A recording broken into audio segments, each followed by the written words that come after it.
नमस्कार, before news पर आप सभी का स्वागत है। मैं हूं आपके साथ विजेंद्र फोर। दोस्तों, आज इस वक्त मैं आप लोगों के साथ एक बड़ी खबर के साथ जुड़ा हूं और बड़ी खबर जुड़ी हुई है हरियाणा के मेडिकल स्टूडेंट्स के पिछले 40 दिन से चल रहे धरने प्रदर्शन की ओर से। धरना प्रदर्शन जो है आज जिला मुख्यालय करनाल के सामने जो है वो यहाँ पर बच्चे दे रहे हैं, जो पिछले 40 दिन से आज 40वां दिन जो है इनका लगातार धरनों के दौरान जो है वो चला हुआ है और पिछले 40 दिन से इनकी पढ़ाई जो है वो बाधित हो रही है।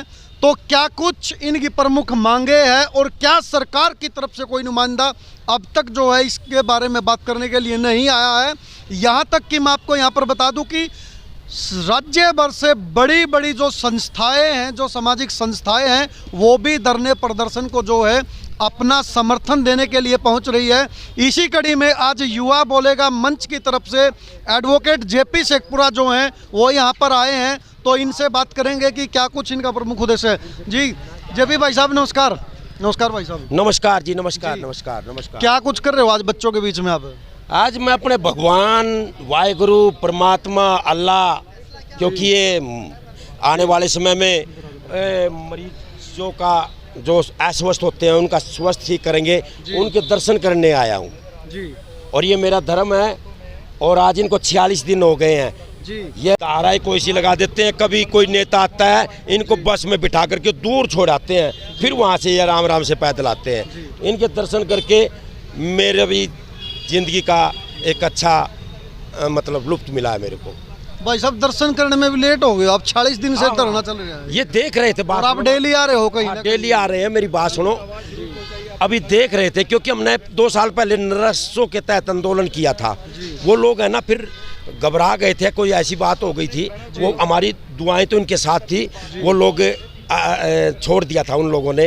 तो कई बार ऐसा लगता है हमारे देश में जो ज़्यादा पढ़े लिखे होते हैं वो कहाँ तक चलता है, पर हमने जो आज आवाज़ दी है, चाहे कैसे भी आए हों, जब भी हम किसी आंदोलन में जाते हैं 5-6 दिन के अंदर उनका काम बन जाता है, क्योंकि हम सच्ची निष्ठा से क्रांतिकारी रूप से आवाज़ देने के लिए उनके बीच में जाते हैं। और हम लोग आज आए हैं, युवा बोल गया, खट्टर चाचा की पोल खोल गया और नवीन को भी आना था। नवीन जय हिंद इसी MBBS इसी PGI रोहतक में कुछ उल्ट पुल्ट होने के कारण जेल में चला गया है, तो इस वजह से हम लोग यहाँ पर इनके बीच में खड़े हैं। जी तो साथियों आपको बता दें कि एडवोकेट जेपी शेखपुरा जो है युवा बोलेगा मंच की तरफ से जो है आज समर्थन देने के लिए बच्चों के बीच आए हैं और उनके द्वारा स्पष्ट तौर पर यह कहा गया कि नवीन जय हिंद भाई जो है वो भी, आप सभी को पता है कि पिछले 2 दिन से एक प्रकरण PGI रोहतक से जो है वो सामने आया था, जिसमें बाहरी बच्चों का जो है वो नौकरियां देने की बात का आरोप लगाते हुए जो है वो वहां पर PGI के अंदर गए थे। लेकिन वो सारे का सारा प्रकरण जो है वो वीडियो के माध्यम से आप लोगों तक पहुंचा है और आप लोगों ने देखा भी है। आगे आने वाले दिनों में क्या नवीन जय हिंद आने वाला है? हाँ नवीन, अभी देखो सुनारिया जेल में आवाज़ बंद हो गई है, कैद हो गई है, और अभी 5-6 दिन बाद या कुछ भी हो, वैसे तो 4-5 दिन में अब उनको पता लग गया, मैंने कह दिया और आपके माध्यम से भी कह रहा हूँ, चाचा खट्टर सुनारिया जेल के अंदर है क्रांतिकारी जय हिंद नवीन। उसकी जेल में इतना जेल में है, उससे पहले इनकी मांग पूरी कर दे। क्या मांग है इनकी, किस लिए क्या कर रहे हैं? अरे मांग क्या है, 40 लाख का बॉन्ड के तहत 30 लाख के बॉन्ड पे आ गए हैं भाई। इन लोगों का 30 लाख रुपया या कोई ऐसा इस तरह से आप लोगों को देना पड़ेगा, तो कि किस ये इसके विरुद्ध अपनी अभियान चला रहे हैं और ये सफल हो गए। तो निचले वाला जो जब इन्होंने इंटरव्यू दे करके MBBS में एडमिशन लिया है, मध्यम घर से शायद बच्चे हैं, इतना पैसा कैसे दे देंगे ये लोग? क्या ये बॉन्ड पॉलिसी का थोड़ा सा बॉन्ड पॉलिसी जो भी ये इनका कहीं नगद होते हैं, कहीं बॉन्ड पॉलिसी होती है। ऐसा पत्रकार साहब आप है देसी आदमी, हम ज्यादा गहराई में तो बढ़िया नहीं करते, जट मंगनी पट पे आकर करें, ठीक है ना। जो भी ईमानदारी से साथ है, लेकिन हाँ ईमानदारी सच्ची ने आपने पता ही है, जो भी 70-80 केस अपने ऊपर दर्ज हुए, जेलों में भी गए, उसके बाद जिंदगी अपनी आराम आराम से ठीक चल रही है। पर बात ऐसे है, मोटी सी बात सुना कर हमने कह दिया कि ये जो सामने बच्चे बैठे हुए हैं ये हमारे भगवान है, बस इनकी तरफ से बोले। तो कुछ बहनें हमारे साथ हैं, इनसे भी बात करेंगे। जी बहन जी, क्या कुछ कहना चाहोगे, इसलिए आज यहाँ पर आए हो?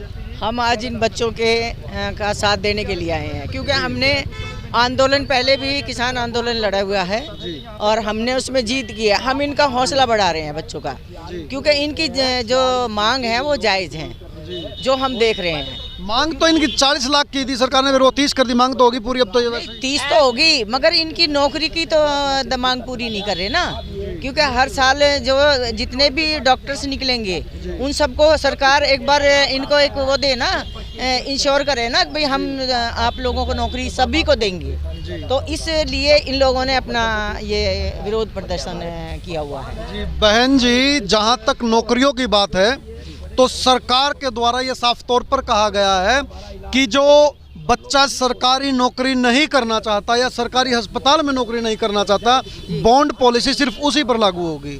तो ये तो कहीं ना कहीं खुद ही ये नौकरी से जाते हुए दिख रहे हैं। आप तो कह रहे हो नौकरी इसके लिए कुछ इंश्योर तो नहीं कर रहा ना कैसा सरकार, वो नहीं है कोई कैसे? ये यही चाहते हैं कि भी हमें उसके लिए इंश्योर करें, रिटर्न में लिख के दें इनको, क्योंकि सरकार जो है नहीं बड़ी फिसलने वाली है। वो आप देख रहे हो, हमें एक आश्वासन दिया किसान आंदोलन में, क्या आज पूरा किया है उन्होंने? इन बच्चों को भी सोच रहे हैं कि भी यहाँ से उड़ जाए किसी तरह से। ये उनका सिर्फ एक ही उद्देश्य है कि इनको झूठा बर्ग ला के और इनको यहाँ से उठा दो। तो ये बात गलत है। आप जो है ना इनको छोटी छोटी भाई जो इनकी मांगे हैं उनको मांग के, इनको बच्चों का पढ़ने का समय है भाई, इनको पढ़ने दो। आप पढ़ने नहीं दे रहे हो इनको, और इनकी छोटी छोटी मांगों को मान के और इनको तुरंत इनको बहाल करो और ये अपनी पढ़ाई करें। यही हमारी भी इनके साथ, हम इनके साथ इसीलिए खड़े हैं कंधे से कंधा, और आगे भी हम इनके साथ खड़े रहेंगे, क्योंकि ये बच्चे जो है ना अपनी सही मांग रख रहे हैं, उसके हम साथ हैं इनके साथ जी।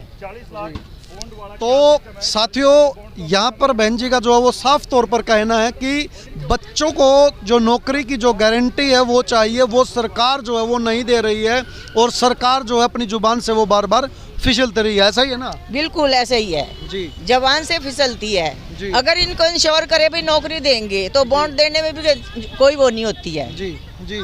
तो यहाँ पर देख सकते हैं कितनी बड़ी संख्या में जो है वो लड़कियां जो हैं वो भी प्रदर्शन में शामिल हुई हैं। जी, अब तो बॉन्ड पॉलिसी सरकार ने 40 लाख से 30 लाख कर दी, तो अब भी आप लोग कौन सी जिद पे अड़े हुए हो? जी, उन्होंने 40 लाख तो रिटर्न में स्टार्टिंग शुरुआत से ही था, लेकिन जो 30 लाख उन्होंने कहा है वो सिर्फ मौखिक आश्वासन है, कुछ लिखित में आया नहीं है। हमें सरकार का 30 लाख की कोई अधिसूचना सरकार की तरफ से नहीं आई है? सिर्फ वो मौखिक प्रिंट में उन्होंने जो है मीडिया में मुख्यमंत्री जी ने कहा है सिर्फ।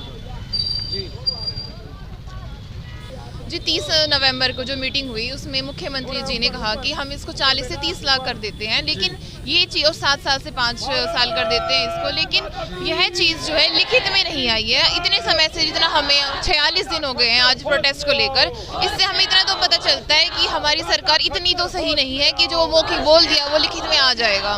लिखित में जब तक कुछ नहीं आता हम तब तक तो इसमें लगातार अपना प्रोटेस्ट कंटिन्यू रखेंगे। और 7 साल से 5 लाख करना, 40 से 30 लाख करना, तो इससे ये हमें फंसा रहे हैं। अब 30 लाख आप बताइए, गरीब का जो बच्चा है जो सरकारी मेडिकल कॉलेज में आना चाहता है, यहाँ पे पढ़ाई करना चाहता है, क्या वो 30 लाख अफोर्ड कर पाएगा? वो तो एडमिशन के टाइम तो देना ही नहीं है मैडम, वो तो उसमें क्या करें? एडमिशन के टाइम पर तो नहीं देना है, लेकिन उसके बाद हमें एफिडेविट की फॉर्म में उसको सबमिट जरूर करना है। लेकिन अब जो बच्चे मतलब उनको नहीं मिल पाएगी सरकारी नौकरी जहाँ पर भी, लेकिन सरकार ने हमें क्लियर नहीं कहा कि उनके पास जो है सरकारी मेडिकल जो बच्चे हैं उनके लिए किसी भी ग्रामीण क्षेत्र में कहीं पर नौकरी है या नहीं। उन्होंने इस बात पे कुछ क्लियर स्टेटमेंट नहीं दी है, जब उनके पास है ही नहीं। साफ तौर पर सरकार के द्वारा यह कहा गया है कि जो बच्चा ज़्यादा कमाने के चक्कर में बैठा है वो इस बॉन्ड पॉलिसी के विरोध में है। क्या ऐसा है? यहाँ पर पूरे विद्यार्थी जो हैं कॉलेज के वो आपके साथ हैं, या सिर्फ वही सरकार की जो सोच है या सरकार की तरफ से जो स्टेटमेंट दिया गया है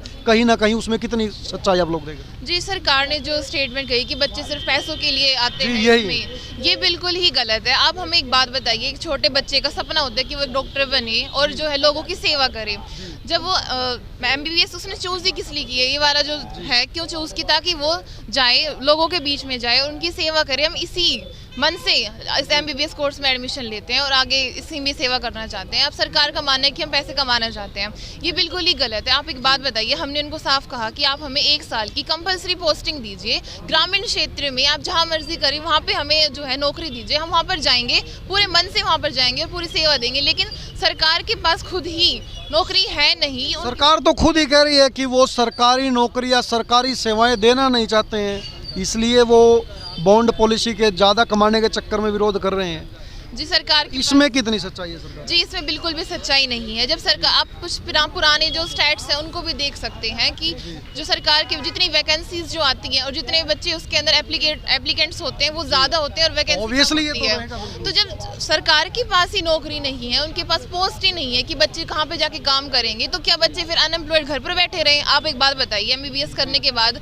उनके भी परिवार वाले ये सोचते हैं कि हाँ हमारा बच्चा हमारा भी कुछ ध्यान रखेगा, हमारा पालन पोषण करेगा, लेकिन जब सरकार उनको नौकरी देगी ही नहीं तो क्या वो अनएम्प्लॉयड घर बैठे रहें? उसके बाद तो बच्चा जाएगा ही प्राइवेट की तरफ। तो अगर सरकार की तरफ से हमें पूरी गारंटी मिले, एश्योरेंस मिले कि हाँ हम आपको ग्रामीण क्षेत्र में 1 साल की कंपल्सरी पोस्टिंग दें, उसके बाद तो हर एक बच्चा तैयार है यहाँ पर अपने ही हरियाणा राज्य के अंदर सेवा करने के लिए हम तैयार हैं।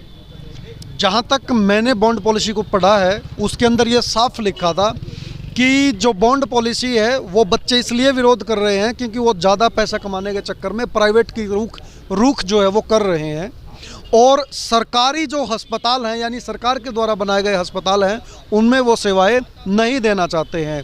अब उसमें 2 चीज़ जो है वो क्लियर है कि जो सरकारी कॉलेज के अंदर या सरकारी हॉस्पिटल के अंदर सेवाएं देगा उस पर ना तो बॉन्ड पॉलिसी लागू होगी और बिना ब्याज जो है वो रुपए का भुगतान करना पड़ेगा, और जो इस ऑप्शन जो है वो क्विट करेगा उस पर ये बॉन्ड पॉलिसी लागू होगी। क्या किस नज़रिए से आप लोग देख पा रहे हो और क्या कुछ आज जो है जनता को बताना चाहेंगे, क्योंकि क्लियर तो करना पड़ेगा ना विजन, ये वास्तविकता क्या है इसके पीछे?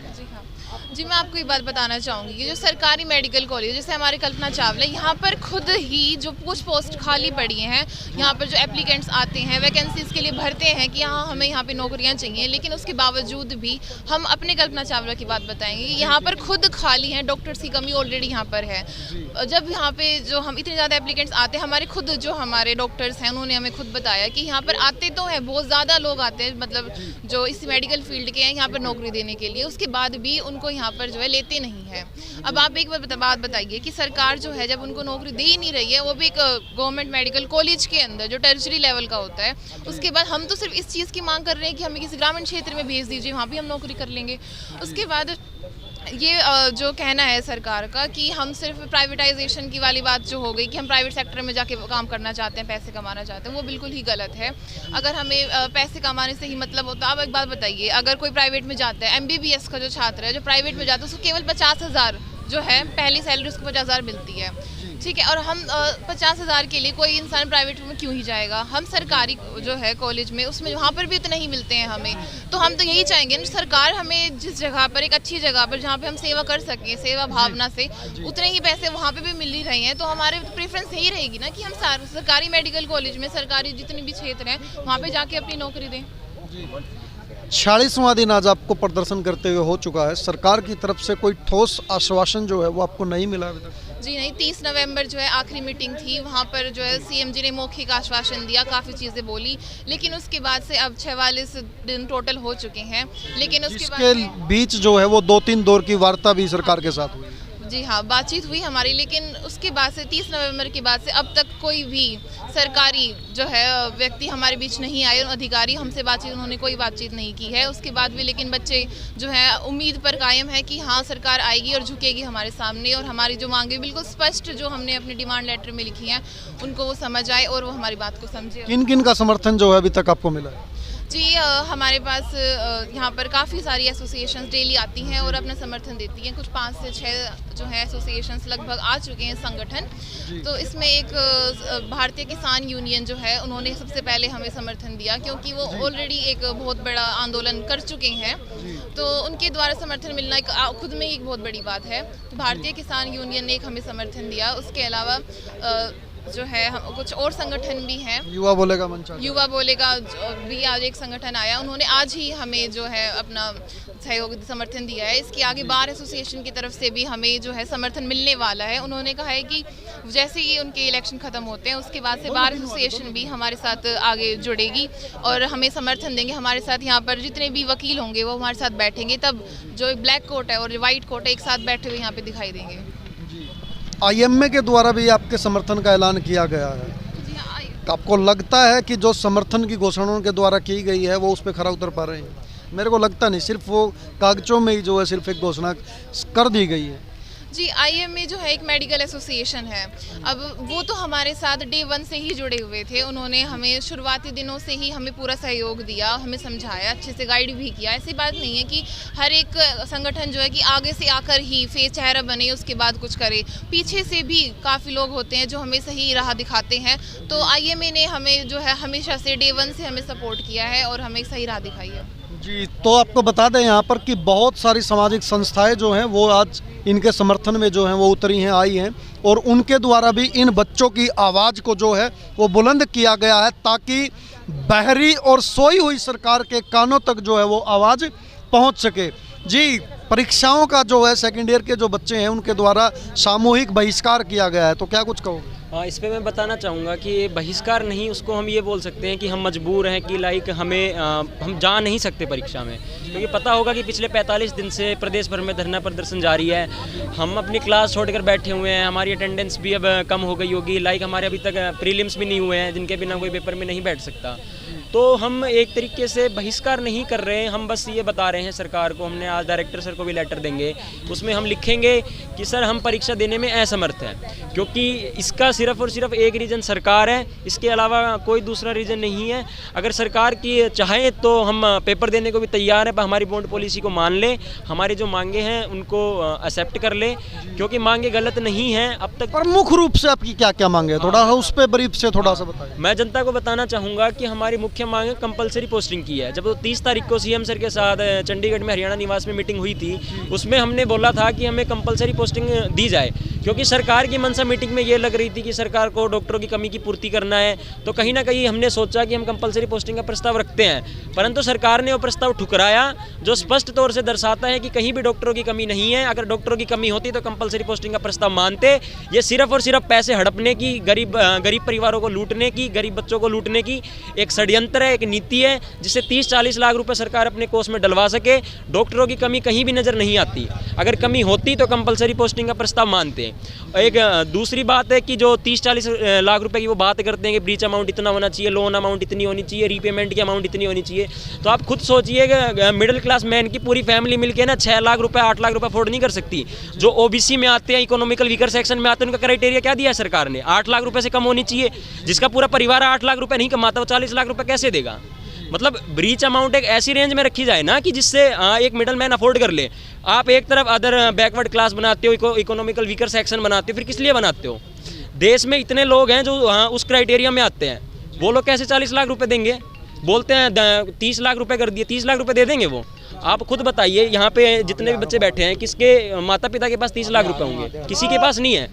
तो हमने जब 5 लाख 10 लाख रुपए देने की बात कही कि हम इतने रुपए दे सकते हैं, उसमें बोलते नहीं हमें तो 30 लाख रुपए चाहिए। किस बात के दे 30 लाख रुपए? सरकार तो कहती है हमारे को चाहिए नहीं, सिर्फ बॉन्ड चाहिए। नहीं बॉन्ड चाहिए तो फिर कंपलसरी पोस्टिंग का प्रस्ताव क्यों ठुकराते हैं? ना एडमिशन के वक्त उसने नहीं एडमिशन नहीं, एज ए लाइक जो बॉन्ड सबमिट किया जा रहा है उसमें आप खुद देखिए, अगर वो सरकार कह रही है कि यदि आपके पास नहीं है तो लोन करा। समझाता हूँ, तीसरी पार्टी एक और बीच में, तीसरी पार्टी जो बैंक को लाया गया है, अगर चलो सरकार के पास इतनी नौकरी है तो फिर ये लिख के दे देना, हम 1 साल बाद अगर नौकरी नहीं दे पाए तो बॉन्ड को नल एंड वॉइड कर देंगे। अगर नौकरी है तो फिर लिख के देने में क्या दिक्कत है?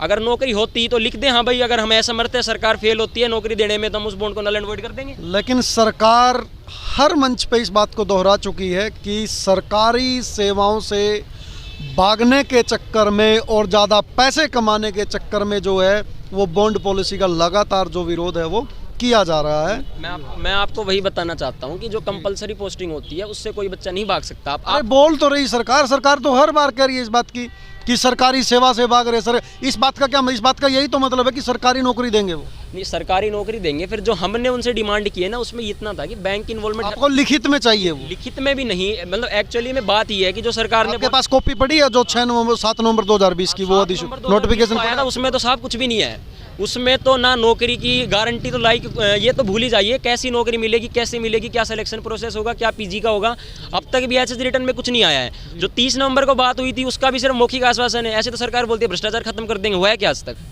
तो बोलने में और लिखने में तो बहुत फर्क है। तो इसी बात पे कि जो 30 तारीख को सीएम सर ने बोला है वो बात हम सारी सच मान लें तो एकदम अनुचित बात है। पहले तो जो 30 तारीख को बोला है उसका रिटर्न में दें, उसके बाद बच्चे देखेंगे कि क्या हुआ है 30 तारीख को, क्या बोला? 30 तारीख को सर ने बोला है कि 40 लाख से 30 लाख रुपए कर देंगे, उसका भी ऐसा कुछ रिटर्न में नहीं है, तब तक 40 लाख का विरोध करेंगे हम भी। जो 7 साल से 5 साल की बात कही है उसका भी रिटर्न में कुछ नहीं आया है, जो पीजी की बात बोली गई है उसका भी रिटर्न में कुछ नहीं आया है।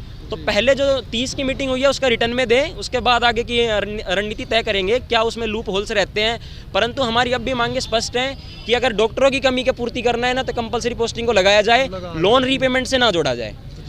लोन रीपेमेंट अलग है, डॉक्टरों की कमी अलग है। अगर डॉक्टरों की कमी है तो हम पूरी करने को तैयार हैं, परंतु लोन रीपेमेंट करके किसी गरीब परिवार के बच्चे का हक नहीं खाने देंगे। बॉन्ड फंड जो 40 से 30 किया उससे आप संतुष्ट हैं? नहीं, उससे मैंने आपको समझाया ना कि 5 से 10 लाख रुपए एक मिडल मैन अफोर्ड कर सकता है। यानी दो जो है वो अभी आपकी प्रमुख मांग निकल के आ रही हैं।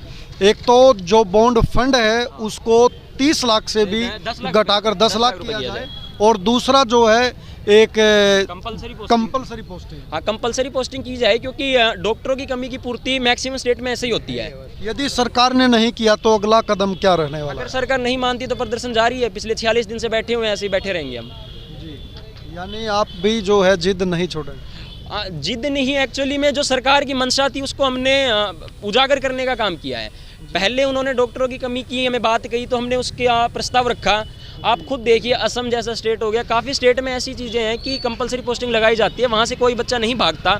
आप खुद बताइए, नहीं एक प्रैक्टिकल चीज़ आपको बताता हूँ, यहाँ से जितने बच्चे निकलेंगे आप सबको गांव में भेज दीजिए, शहर में भेज दीजिए, जहाँ आपका मन हो वहाँ से नौकरी करवाइए। 1-2 साल बाद जब अगला बैच आएगा तो वो बच्चे उनकी जगह ले लेंगे। तो कैसे डॉक्टर की कमी हुई? हर बच्चा नौकरी करने को तैयार है, हर बच्चा गांव में जाने को तैयार है, फिर ये पैसे की बात बीच में क्यों आ रही है कि 40 लाख देने पड़ेंगे, 30 लाख देने पड़ेंगे? जब बच्चा नौकरी कर रहा है तो किस बात के पैसे दें? तो सिर्फ बात इतनी है कि सरकार से कि अगर नौकरी की कमी है तो बच्चे काम करने को तैयार हैं। बीच में लोन रीपेमेंट, बैंक ये करेंगे, मतलब बच्चे पे 30 लाख रुपए का बर्डन डालेंगे। एक बच्चा यहाँ पे पढ़ रहा है, उसको पता चले मेरे पे 10 लाख रुपए का कर्जा लिया गया, क्या वो पढ़ लेगा ढंग से? वो गुलामी मानसिकता, बंधुआ मजदूर। किस बात के 10 लाख दे? वो किस बात के दे? क्या किया उसने? मेरिट लेकर आया बच्चा, सरकारी कॉलेज में पढ़ रहा है वो बच्चा, प्राइवेट में नहीं पढ़ रहा जो 10 लाख रुपए का कर्जदार है। हर साल 10 लाख रुपए का कर्जदार बनो, 4 साल तक 40 लाख रुपए हो जाए, फिर कह रहे हैं हम आपको नौकरी देंगे, तो ठीक है, नहीं देंगे तो फिर हम आपको लिख के देंगे, वो बाद में बताएंगे। 6 नवंबर 2020 को ये पॉलिसी आई थी, 24 महीने हो गए, अब तक क्यों सुधार नहीं किया गया? क्या इनके अधिकारी को पता नहीं था कि बॉन्ड पॉलिसी में खामियां हैं? जब बच्चे धरने प्रदर्शन में बैठे हैं, जब मीटिंगों का दौर शुरू हुआ है, ये मीटिंग क्या पहले शुरू नहीं हो सकती थी? तो यही सब सरकार से हमारे सवाल हैं और इन मंशा को दूर किया जाए। 2020 को ये पॉलिसी आई है और आप विरोध जो है वो कर रहे हैं 1 नवंबर 22 को 2022 को। इतने लंबे दिनों का जो अरसा बीच का है, तब आप कहाँ थे? हाँ, ये भी मैं आपको बताना चाहूँगा, जब 6 नवंबर 2020 को आई तो प्रदेश की जनता को ज्ञात है कि उस समय कोविड चल रहा था। कोविड में पहली बात तो ऐसे लोग संगठित नहीं हो सकते थे। जिन्होंने विरोध करना चाहा, 10, 12, 15 जो हमारे सीनियर्स थे उन्होंने विरोध किया भी था, परंतु सरकार की मंशा यही थी कि इस साल इसको इसलिए लाया जाए क्यों, ताकि बच्चे विरोध ना कर सकें। अब उस समय काउंसलिंग का दौर चल रहा था। आप खुद सोचिए, एक लड़की के माता पिता क्या सोचेंगे कि मैं इसको बाहर के स्टेट में भेज दूं, जब हरियाणा में इतने अच्छे मेडिकल कॉलेज हैं जो पहले भी अच्छे तरीके से संचालित किए जा रहे थे, तो उनमें एडमिशन बच्चा चाहेगा कि मेरा एडमिशन हो। पीजीआई रोहतक अपने आप में एक मतलब बड़ा इंस्टीट्यूट है, नामी खाम इंस्टीट्यूट है। हर बच्चे का सपना होता है कि पीजीआई रोहतक में Kalpana Chawla government medical college में वो पढ़े। और दूसरी बात, जैसे कोई बच्चा बाहर गया, बाहर के स्टेट में गया, सबसे बड़ी बात है लड़कियों की सेफ्टी की आ जाती है, लैंग्वेज बैरियर की आ जाती है, लैंग्वेज भी समझने में दिक्कत आती है। तो इन सब सोच के बच्चों ने सोचा कि चलो सरकार हमारे हित में फैसले लेगी। उस समय पॉलिसी भी क्लियर नहीं थी बच्चों को, और ना पॉलिसी में उन्होंने खुद सामने से कुछ लिख के दिया था। परंतु 2 साल बाद अभी जब 22 बैच के एडमिशन हो रहे थे, तब 10 लाख रुपए उन्होंने पहले लेने की बात कही। जो 10 लाख का एग्रीमेंट होता था, वो 10 लाख रुपए वो पहले अकाउंट में मांग रहे हैं। मतलब आप खुद सोचिए कि 10 लाख रुपए अगर कोई नहीं डलवा पाया तो लिख के देते हैं 15 दिन में आपका एडमिशन कैंसिल कर देंगे। वो बच्चा गवर्नमेंट मेडिकल कॉलेज में आया है भाई, आप किस नाते से उसका एडमिशन कैंसिल करेंगे? यानी कि जो आपका सरकारी हक है, जो आपका सरकारी अधिकार है एक रीजनेबल प्राइस में शिक्षा लेने का, कहीं ना कहीं सरकार उसको छीन रही है। मैं वही बताना चाहूँगा, शिक्षा, स्वास्थ्य, रोजगार हर व्यक्ति का अधिकार होता है। हर व्यक्ति सोचता है कि ये मैं सरकार से पाऊँ, और अगर मैं गवर्नमेंट मेडिकल कॉलेज में पढ़ रहा हूँ ना, तो मैं एक सब्सिडाइज रेट पे स्टडी करूँ। ये लोन। आपका नाम क्या है? यश। यस, हर आदमी का आपने ये हक बताया, अधिकार बताया है। किससे? सरकार से। सरकार इन सब कामों को किससे करेगी? पैसे से। पैसा कहाँ से आएगा? मैं उसके बारे में बताना चाहूँगा। जो ये सरकार जो आप बात कर बोल रहे हो ना कि पैसा कहाँ से आएगा, तो ऑलरेडी ये पैसा है ना सरकार भी लाती नहीं है, सरकार भी टैक्स पेयर से लेती है। यही ऑलरेडी मेरे माता पिता ने, इनके माता पिता ने, जिन जो भी उस क्राइटेरिया में आते हैं वो ऑलरेडी टैक्स देते हैं। जो सरकार कह रही है ना हमने बिल्डिंगें बनाई है, ये उनके पैसे से नहीं बनी है, ये हमारे माता पिता के पैसे से बनी है, जनता के पैसे। ऑलरेडी जनता ने टैक्स दिया है तब जाके बिल्डिंगें खड़ी हुई हैं। कोई उनका पर्सनल पैसा नहीं है कि उन्होंने अपने पैसे से बिल्डिंगें बनाई और उसके बाद हम उसमें पढ़ रहे हों, और कोई भीख नहीं मांग रहे सरकार से। हमारे पैसे से बिल्डिंग बनी है, हम सरकारी सीट लेकर आए हैं। मतलब पैसे क्यों दें, किस बात के दें, मूल मोटिव ये है। क्या उद्देश्य लग रहा है सरकार का इसके पीछे? हाँ, सरकार का साफ उद्देश्य हर बच्चे के नाम पर 30-40 लाख रुपए का मतलब जो हम लोन ले वो अपने सरकारी कोष में डालना है, ताकि वो बोल रहे हैं कि हमें गवर्नमेंट मेडिकल कॉलेज को सेल्फ फाइनेंस बनाना है, हम उन्हीं के पैसे से चलाएंगे। कल को तो आप ओपीडी की स्लिप कटवाने जाते हो, कहेंगे कि हमारे पास पैसे नहीं है गवर्नमेंट कॉलेज चलाने के, हम तो मरीजों से पैसे लेंगे। तो अभी विद्यार्थी वर्ग परेशान है, कल को आने वाले भविष्य में मरीजों को भी परेशानी होगी। कोई स्टूडेंट यूनियंस की तरफ से कोई दूसरी जो संस्थाएं हैं, किन किन का आपको समर्थन मिला है? अभी तक जैसे पहले तो स्टूडेंट ऑर्गेनाइजेशन में कल हमारे साथ जैसे NSUI वाले भी बोल रहे हैं आने के लिए, ABVP ने भी पहले हमें कांटेक्ट किया था। उससे पहले ABVP बीजेपी की है वो? हाँ, बीजेपी की विंग थी, कांटेक्ट किया था, परंतु हमने साफ उनको मना कर दिया कि यहाँ पे हम अपने प्रोटेस्ट में उनको शामिल नहीं करेंगे। अगर आपको पॉलिसी गलत लगती है तो आप अपने लेवल पर अपने मंचों पे, हाँ अपने लेवल पर प्रदर्शन करें, परंतु बच्चों के बीच में हम छात्र संगठन को ज़्यादा इन्वॉल्व नहीं करेंगे, क्योंकि बच्चों की लड़ाई है, हम मुद्दे को डाइवर्ट नहीं करना चाहते। हम कोई आंदोलन, वो भी तो स्टूडेंट यूनियन है ना, वो भी तो स्टूडेंट के हितों की बात करते हैं, उन्हीं की लड़ाई लड़ते हैं, स्टूडेंट के हितों की बात करते हैं। परंतु जैसा कि खट्टर सर मीटिंग में बोलते हैं कि एक पॉलिटिकल एजेंडा दिया जा रहा है, तो ये बात एकदम गलत है। आप खुद देखिए, यहाँ पे कोई भी पॉलिटिकल मंच का बच्चा नहीं बैठा हुआ, सारे MBBS करने वाले स्टूडेंट्स हैं, सारे अपने हकों की लड़ाई के लिए लड़ रहे हैं। अंकल जी आए हैं, इनसे भी कोशिश करना चाहिए। अंकल जी क्या कुछ कहना चाहोगे? मैं सर एक बात कहना चाहता हूँ कि जो ये बच्चे बैठे हैं, अब इनमें से कोई गरीब है, कोई अमीर है, कोई मिडिल क्लास है, कोई हाई क्लास है, कोई थर्ड क्लास है। अब कोई भी इनके माता पिता इतनी मेहनत करते हैं, झाड़ी मजदूरी करने वाले भी होंगे, नौकरी पेशा वाले भी होंगे, तो अपने बच्चों को पढ़ाते हैं, लिखाते हैं, कहते हैं हमारा बच्चा लायक बने। अब लायक बने तो उसके बाद उतने पैसे भी तो होने चाहिए माता पिता के बाल लगाने के लिए। अब जैसे ये हमारे बच्चा ही कह रहा था कि 10 लाख रुपए वो उसमें जिसकी कैपेसिटी हो, तो क्या ये 10 लाख रुपए हर आदमी दे सकता है जी? कोई ऐसा नहीं है ना। तो हम तो ये कहते हैं सरकार से हमारी ये मांग है, हम ये कहते हैं जल्दी से जल्दी इनकी मांग पूरी करें, और जो या तो ऐसा बनाए कोई ऐसा मतलब सिद्धांत बने इनके लिए कि फीस इनकी कम की जाए। अब 1 करोड़ का खर्चा, 50 लाख का खर्चा, अब वो जो MBBS करेगा तो फिर सीधा बाहर ही जाएगा, वो फौरन जाएगा, यहाँ से कैसे पूरा करेगा वो? जो बच्चा कर्जा लेकर ज़मीन बेच कर, मकान बेच करके अगर वो अपने माँ बाप अपने बच्चे को पढ़ाता है, MBBS करवाता है, तो फिर बताइए जी उसका फिर क्या होगा? जी जाएगा जी। दोस्तों मैं आपको बता दूं कि ये सीधी तस्वीरें जो है आपको दिखाई जा रही हैं जिला सचिवालय करनाल के सामने धरना दे रहे मेडिकल स्टूडेंट के बीच से, जहां पर बच्चे जो हैं वो मेडिकल स्टूडेंट बॉन्ड पॉलिसी के विरोध में जो है आज लगातार 46वें दिन भी प्रदर्शन करने को मजबूर हैं। दोस्तों हमारी आप सभी से अपील है कि वीडियो को देखने के साथ साथ ज़्यादा से ज़्यादा शेयर कीजिए, और इस विषय के बारे में आपका क्या मानना है, आपका क्या सोचना है, आपके क्या विचार हैं, कमेंट सेक्शन में जो है वो ज़रूर बताएं।